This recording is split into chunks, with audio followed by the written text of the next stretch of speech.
Hello everybody, welcome to coding sense. आज की video में हम बात करेंगे custom context provider component create करके यूज़ करने के लिए। अभी के लिए हमने क्या सिंपली सा कॉन्टेक्स्ट क्रिएट किया और एक्सपोर्ट कर रहे हैं और ऐप जेएस को थोड़ा गंदा कर रहे हैं हम यहाँ पे, राइट। तो क्या हम इसको थोड़ा स्लिम कर सकते हैं और क्या हम जो भी ये प्रोवाइडर वाला चीज़ है एक अलग हम मूव कर सकते हैं, यानी कि हम ऐसा कुछ करें कि एक अपना जेनरिक कस्टम मतलब कंपोनेंट हो बेसिकली प्रोवाइड, जैसे कि हम नॉर्मल चाइल्ड एक रैपर कंपोनेंट बनाते हैं, राइट, वैसा कुछ बनाने वाले और हम उसको एक्सपोर्ट करेंगे और जहाँ भी हो वैसे आप रैप कर दोगे और उसी में सारा चीज़ लॉजिक ये सब रहेगा। बात करने से नहीं समझ में आ रहा, लेकिन यहाँ पे एक काम करते करके देखते। तो मैं यहाँ पे क्या करूँगा, सिंपली एक कंपोनेंट बनाऊँगा, ठीक है।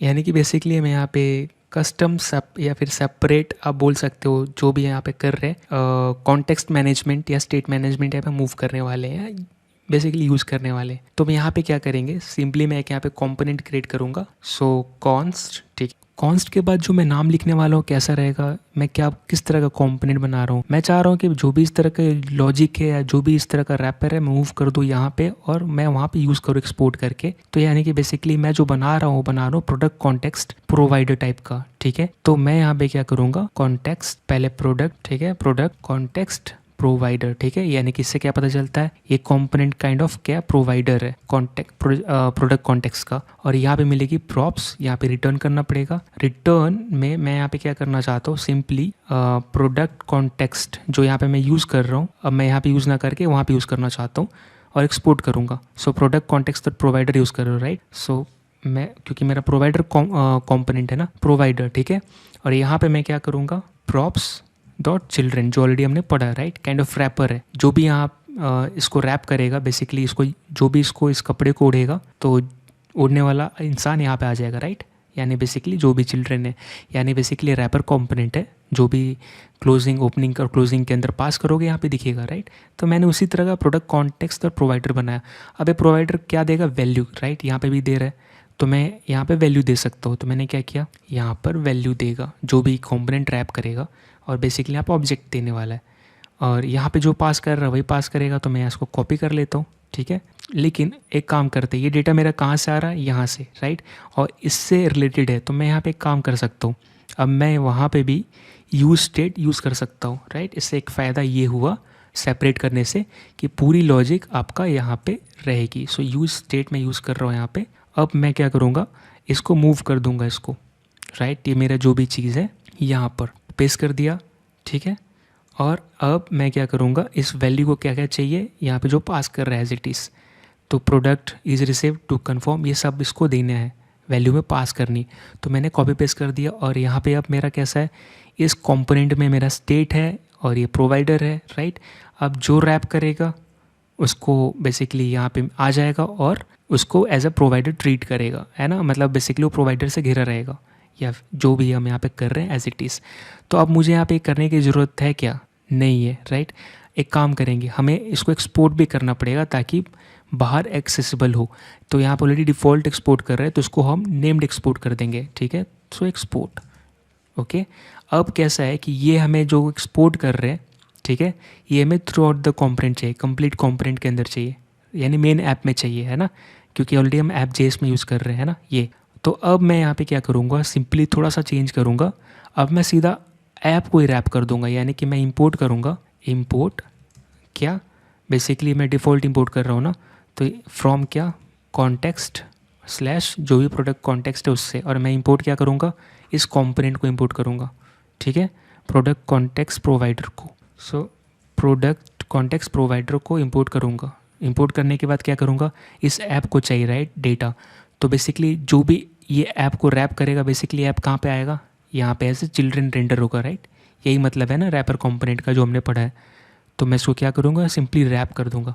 तो इसको हटाया, मैंने क्या यूज़ किया, प्रोवाइडर, ठीक है, सॉरी, प्रोडक्ट कॉन्टेक्स्ट प्रोवाइडर, और इसके अंदर मेरा ऐप आ जाएगा, राइट। सो अब कैसा है कि ये प्रोवाइडर से घिरा हुआ है, यानी कि बेसिकली पूरे ऐप को डेटा मिलेगा और मेरा पूरा जो डेटा एक जगह यहाँ पे है ना। अब मैं क्या करूँगा, ऐप जेएस में अब मुझे लिखने की ज़रूरत नहीं, ये मैं हटा दिया, क्यों, क्योंकि अब ऑलरेडी डायरेक्ट मैं ऐप को प्रोवाइड कर रहा हूँ, है ना, जो भी डेटा है। लेकिन यहाँ पे अपने को एक कस्टम चाहिए, तो मैं यहाँ पे वापस एक मेन नोड चाहिए, तो मैं यहाँ पे रिएक्ट डॉट फ्रेगमेंट यूज़ कर लेता हूँ और इसके अंदर मूव कर देता हूँ। इसको रैप करनी पड़ेगी, राइट। एक कस्टम चाहिए अपने को, सॉरी एक कस्टम क्यों बार बार बोल रहा हूँ पता नहीं, लेकिन अपने को एक मेन नोड चाहिए, ठीक है, रूट नोड। तो यहाँ पे ये है, चाहे तो आप अल्टरनेट डिव यूज़ कर सकते हो, मैं रेंडर नहीं करना चाहता डिव, तो स्पेशली मैं ये सिंटेक्स यूज़ कर रहा हूँ। अब कैसा है कि मेरा सारा चीज़ यहाँ पे आ गया, ऐप जेएस बेसिकली यहाँ पे जो है। अब मुझे ये पास करने की ज़रूरत है, स्टेटस बार में कुछ नहीं कर रहा, राइट, क्योंकि अब यहाँ से रिलेशन ही नहीं है इसका, ठीक है, ये जो भी है। तो मैं ये पूरा चीज़ हटा दूंगा, इसका कोई पार्ट ही नहीं है, ठीक है। अब ये जो फ्लोर ए को मैं डेटा पास कर रहा हूँ उसको भी हटा देता हूँ, क्यों, क्योंकि अब कंप्लीट मैं क्या कर रहा हूँ, यहाँ पे अगर आप देखोगे इंडेक्स जेएस में, राइट, ये कंप्लीट ऐप को ही मैं प्रोवाइड कर रहा हूँ, राइट। ऐप कंप्लीट ऐप मेरा रैप्ड है इस प्रोवाइडर से, तो मेरा हर जगह डेटा अवेलेबल रहेगा, बस क्या है उसको रैपर यूज़ करना है, ठीक है। कौन सा काइंड ऑफ यूज़ कॉन्टेक्स्ट, या फिर आप यूज़ कॉन्टेक्स्ट यूज़ करो, या फिर जो भी प्रोडक्ट कॉन्टेक्स्ट और प्रोवाइड कंज्यूमर, राइट, जो हमने पिछले वीडियो में यूज़ किया था।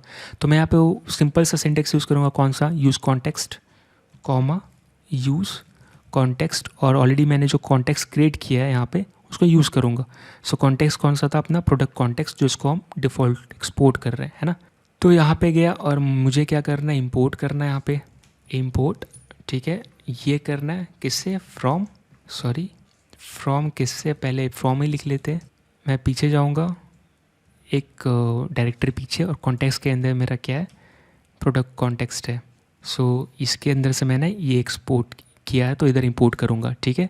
अब मैं क्या करूँगा, इसको एज अ कॉन्टेक्स्ट यूज़ करने वाला हूँ, तो कॉन्टेक्स्ट यूज़ करूँगा जिसको ये पॉइंट करेगा प्रोडक्ट कॉन्टेक्स्ट, और मैं इस कॉन्टेक्स्ट को डायरेक्टली यूज़ करूँगा, यानी कि अब मुझे पेरेंट से कोई डेटा नहीं मंगाना है, ठीक है। एज ए प्रॉप्स मैं डायरेक्टली यूज़ करूँगा context dot product is received, कहाँ पे, मेरे वैल्यू में है ना, तो मैं कॉन्टेक्स्ट पे मिलेगी मुझे।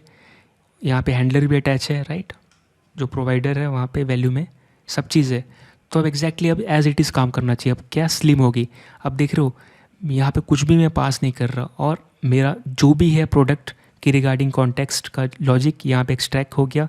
और यहाँ पे अगर सेट प्रोडक्ट नहीं यूज़ कर रहे हो तो आप हटा भी सकते हो, राइट, सिंपल प्रोडक्ट एक ही आप एक्सट्रैक्ट करना चाहते हो। और अगर मैं रिफ़्रेश करूँगा तो आप देखेंगे यहाँ पे, ओके, बेसिकली मैंने यहाँ पे जो फ्लोर c.js है वहाँ पे मैंने क्या किया है, यहाँ पे मेरा नेम्ड एक्सपोर्ट नहीं है, डिफ़ॉल्ट एक्सपोर्ट है। अब रिफ़्रेश करूँगा तो एक काम करना चाहिए, और रिफ़्रेश, और आप देखेंगे बेसिकली अभी भी आप सही काम कर रहे हैं। रिफ़्रेश फिर से करके देखता हूँ, कन्फर्म। सो बेसिकली आप देख सकते हैं स्टेटस कैसे चेंज हो रहा है हर जगह से, और मैं जहाँ पे चाहूँ वहाँ पे यूज़ कर पाऊँगा, है ना। तो अब मैं क्या कर सकता हूँ, यहाँ से जो भी मैं ऊपर से नीचे डेटा पास कर रहा हूँ वो हटा सकता हूँ, क्लियर कर सकता हूँ, ताकि अब क्योंकि हम सीधा कॉन्टेक्स्ट यूज़ कर रहे हैं, राइट, तो ये बेसिकली स्लिम हो गया, है ना। सो अब मैं कहीं से भी पास नहीं कर रहा, और ऐप जेएस में जाए तो बेसिकली ये यूज स्टेट हम हटा सकते हैं, ठीक है। तो अब आप देख सकते हो कि बहुत स्लिम हो गया। हमने क्या किया, बेसिकली जो भी लॉजिक एक्सट्रैक्ट करके यहाँ पे रख दिया जो मेरा ऐप जेएस में था, है ना। और मैं अगर यहाँ पे देखूँगा तो यहाँ पे सारा चीज़ लिखा हुआ है, और बेसिकली हम यहाँ पे क्या कर रहे हैं, custom context provider component create कर रहे हैं, है ना। तो ये अपना क्या है, कस्टम कॉन्टेक्स्ट प्रोवाइडर कंपोनेंट है, मतलब कि बेसिकली एक कॉन्टेक्स्ट प्रोवाइड कर रहा है कंपोनेंट, है ना, काइंड ऑफ रैपर है ये। यहाँ पे बेसिकली मैंने क्या किया, यहाँ पे ऐप जेएस अब नहीं रहा, राइट, क्योंकि सॉरी ऐप जेएस के ऊपर हम रैप नहीं कर रहे, हम सीधा टारगेट किए index.js में जाकर, जहाँ पे सीधा ऐप लिख रहे, यानी कि बेसिकली इसके ओपनिंग और क्लोजिंग के अंदर जो भी लिखोगे हमें यहाँ पे मिलेगा, राइट। जो भी मेरा प्रोडक्ट कॉन्टेक्स्ट प्रोवाइडर है प्रॉप्स में आएगा मेरा, और यहाँ पे बेसिकली ऐसे कुछ आ रहा है ना, ये ऐप ऐसे हम लिख रहे हैं, है ना। यहाँ पर क्या अगर आप इसको ऐसे कॉल कर रहे हो तो बेसिकली जो भी आप पास करते हो, और मेरा एक कॉम्पोनेंट है यहाँ पे, तो प्रॉप्स में आता है, और बेसिकली यहाँ पे ऐसे कुछ हो रहा है जो हम एज अ यहाँ पे रैपिंग कॉम्पोनेंट यूज़ करके, या फिर आप कॉम्पोजिशन बोल सकते हो उसको, राइट, जो हमने ऑलरेडी पढ़ा है। तो बेसिकली यहाँ पे एक चीज़ और देखने वाली है कि कॉन्टेक्स्ट एपीआई कहाँ कहाँ यूज़ कर सकते हैं। पहले तो इसको हमें यूज़ करना है किसके लिए, less frequency, right, less frequency change के लिए, यानी कि जहाँ पे मैक्सिमम है ना, मैक्सिमम फ्रीक्वेंसी है वहाँ पे यूज़ नहीं करना। जहाँ पे ज़्यादा चेंज हो रहा है, राइट, जहाँ पे चेंज हो रहा है बहुत ज़्यादा मैक्सिमम फ्रीक्वेंसी में, यानी कि डायरेक्टली इधर से उधर डेटा जा रहा है, वहाँ पे अपने को यूज़ नहीं करना। हम यहाँ पे लाइट या फिर लो फ्रीक्वेंसी चेंज के लिए यूज़ कर सकते हैं। ये मैं नहीं बोल रहा, ये खुद रिएक्ट बोलता है कि ये कम्प्लीटली ऑप्टिमाइज नहीं है, और इसको आप यूज़ कर सकते हो लेस फ्रिक्वेंसी चेंज के लिए। जैसे कि बेसिकली आपको थीम के ऊपर काम करना है, कस्टमाइजेशन, जैसे कि आप डार्क या लाइट थीम पे आप टॉगल करना चाहते हो, या फ़ॉन्ट चेंज करना चाहते हो ग्लोबल ऐप पूरे एप्लीकेशन का, या फिर आप लॉगिन स्टेट या लॉगआउट स्टेट मेंटेन करना चाहते हो, यानी बेसिकली ऑथ स्टेट ऑथेंटिकेशन का। तो ये सब अक्सर ज़्यादा चेंज नहीं लाते, राइट। कभी कभार आप करते हो, एक बार आप चाहे हर बार तो नहीं रखते, राइट। कभी कभार आपको थीम चेंज या फ़ॉन्ट चेंज या लॉगिन लॉगआउट करना रहता है। तो ये सब आते हैं लेस फ्रीक्वेंसी चेंज पे। हाँ, अगर आपको मैक्सिमम फ्रीक्वेंसी चेंज करनी है तो उसके लिए अपने पास अलग सा स्टेट मैनेजमेंट है, जिसको हम बेसिकली बाद में कवर करेंगे, जिसका नाम है रिडक्स स्टेट मैनेजमेंट।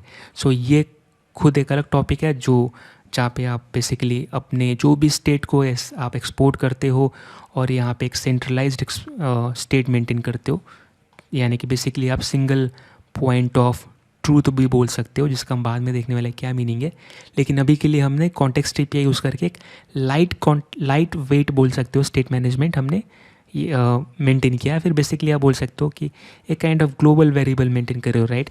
क्योंकि यहाँ पे आपने ग्लोबल वेरिएबल डिक्लेयर कर दिया एक तरह से, है ना। यहाँ पे जो भी है, यहाँ पे आप स्टेट मेंटेन कर रहे हो, यहाँ पे ग्लोबल वेरिएबल भेज रहे हो, राइट, और हर जगह यूज़ हो रहा है। सिर्फ क्या करना है, रैप करना है, या फिर बेसिकली रैप नहीं करना चाहते हो तो यूज़ कॉन्टेक्स्ट में वही पास करना है जो आपने यहाँ पे क्रिएट किया है।